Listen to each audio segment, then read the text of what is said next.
Ayan, magandang araw po mga kapatots. For today's video po, bali mag-aayos po tayo ng ating paitlugan ng pata, no? Yun nga po, dahil dun sa nangyari sa ating binabalak na tanim-tanim na gulay na nabaan. So dito naman po tayo sa subukan naman po natin na halaga uli ng pato. Yung akin pong unang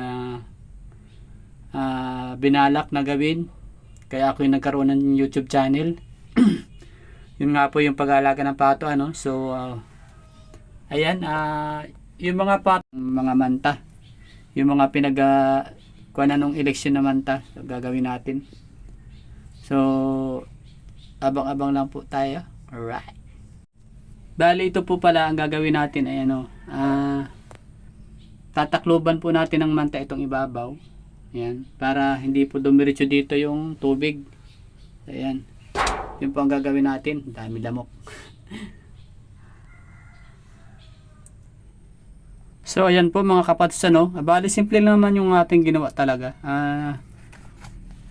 Sinicure lang na talaga natin yung paitlugan para hindi siya, pag halimbawang maitlog na siya o naglilimlim na, hindi siya mababasa. At para hindi mabugok or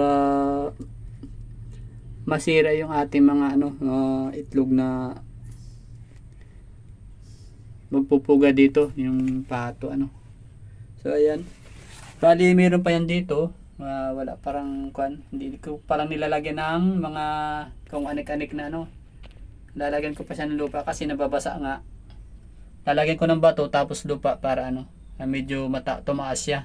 Kasi nung naglakas nga dito ng ulan, dalawang araw na malakas ang ulan, parang umapaw yung tubig.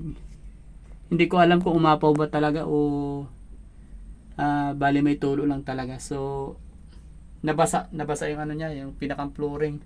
So kailangan nating itaas natin yung pinakang paitlugan niya. So yan lang muna sa ngayon. Maraming salamat po sa mga nanonood. Pasensya na po, titulaan muna ang aking may iba-vlog. Ingat po kayo palagi. Bye-bye!